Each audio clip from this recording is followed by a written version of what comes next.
I will address each stated goal of the UN-initiated and UN-controlled Marxist-Globalist Agenda 2030 and uncover their actual goals, methods and results. One of the tentacles of the United Nations Agenda 2030 is the ICLEI, was formerly known as the International Council for Local Environmental Initiatives. This international association was established when more than 200 local governments from 43 countries convened at its inaugural conference, the World Congress of Local Governments for a Sustainable Future, at the United Nations in New York in September 1990. This is important because the American Democrat Party and many in the Republican Party have endorsed and installed Agenda 2030 operatives in over 235 cities throughout the United States, as agents of the ICLEI, and, despite their publicly cited goals, they are politically and socially promoting the Marxist policies and ideologies of the UN and the Agenda 2030. Click here for the ICLEI members list. ICLEI is the activist army implementing the Agenda 2030, worldwide. Their most recent manifesto, Agenda 2030, contains 17 far-reaching goals and initiatives which will negatively impact democracies and personal freedoms around the world. Agenda 2030 and ICLEI's goal number 2. End hunger, achieve food security and improve nutrition, and promote sustainable agriculture.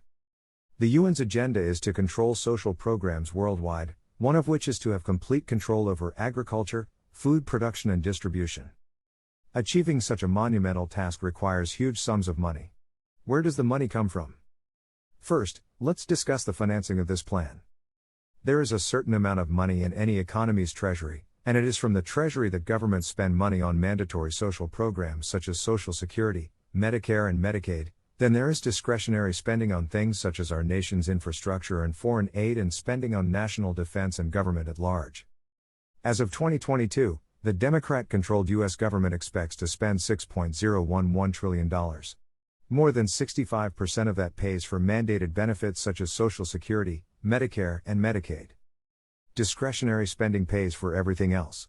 It will be $1.688 trillion. The U.S. Congress appropriates this amount each year, using the president's budget as a starting point.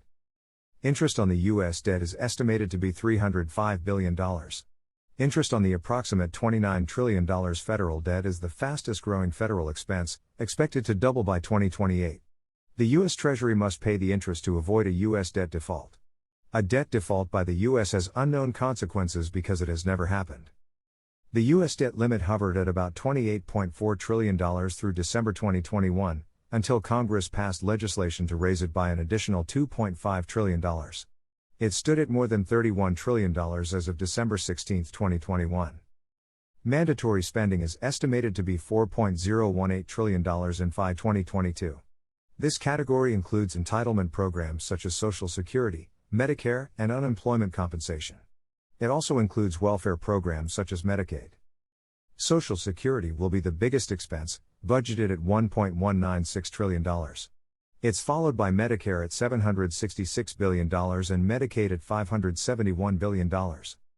Social Security costs are 100% covered by payroll taxes and interest on investments. There was more coming into the Social Security Trust Fund than was being paid out until 2010. The Trust Fund is still running a surplus, thanks to its investments. The Social Security Board of Trustees estimates that Social Security's trust fund will be depleted by 2034.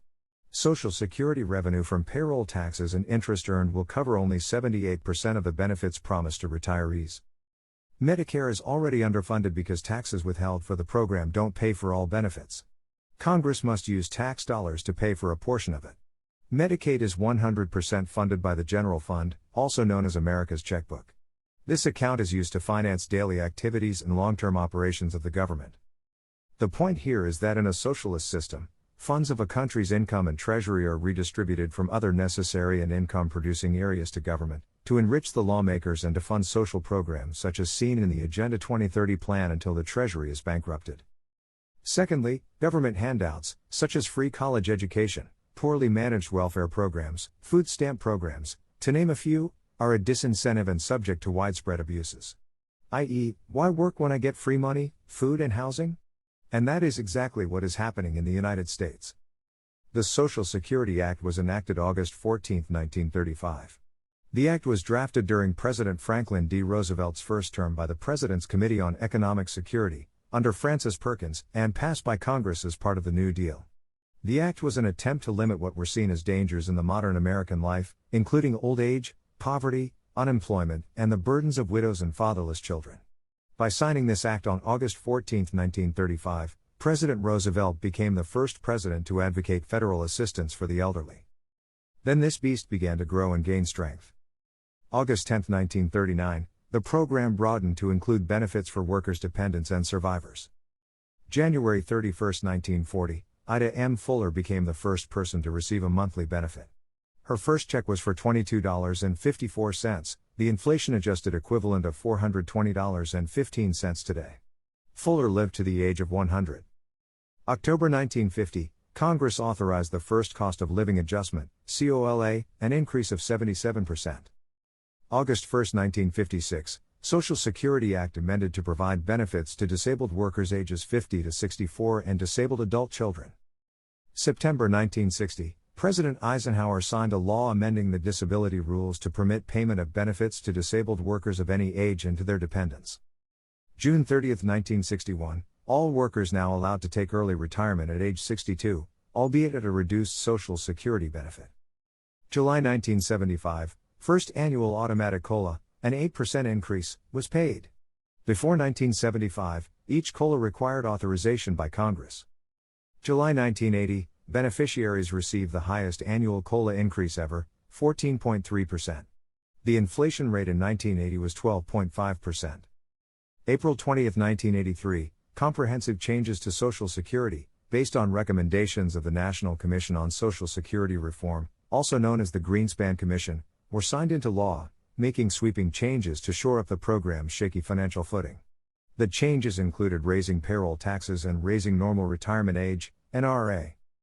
October 1, 1988, a nationwide toll-free number was implemented for people to contact the Social Security Administration, SSA. May 17, 1994, the SSA official website was launched. October 1, 1999, the annual mailings of Social Security statements began. About 125 million statements, showing workers' earnings and projected benefits, were sent to all workers ages 25 and older. April 7, 2000, the Senior Citizens Freedom to Work Act of 2000 was signed into law, eliminating the Retirement Earnings Test, RET, for those beneficiaries at or above NRA. The RET still applies to those beneficiaries below NRA. The RET was an original feature of the Social Security Act. February 12, 2008, Kathleen Casey Kersling, the first boomer to apply for Social Security retirement benefits, received her first monthly benefit payment. May 1, 2012, the Social Security statement became available online after most paper statements stopped being mailed out in 2011.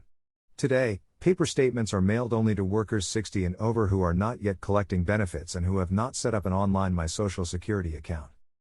March 17, 2020, Social Security field offices shut down because of the COVID-19 pandemic. Most services continue to be offered online or by telephone, rather than in person. April 22, 2020, the annual report from the Social Security trustees projected the combined trust funds would be exhausted in 2035, after which only just over 3/4 of benefits could be paid. September 17, 2021, socialism is hiding in the United States, in plain sight. Take a look at the U.S. budget and where the money goes. Socialism, which is just the early steps until Marxism is achieved. Again, their goals sound worthy, but the methods used to achieve these goals and the long-term outcomes are self-defeating and disastrous for people. They end up creating the very things they claim to eliminate. Every single government that has ever tried or is currently employing socialist-style economic policies has enslaved its people, corrupted their government, bankrupted their economy and have become Marxist. Lack, want, hopelessness, suffering and death follows. Always. What can we do? Read The Overthrow of America by Social Marxism, The Silent Coup. Previous episode. Greater than Marxist, Globalism, Episode 4.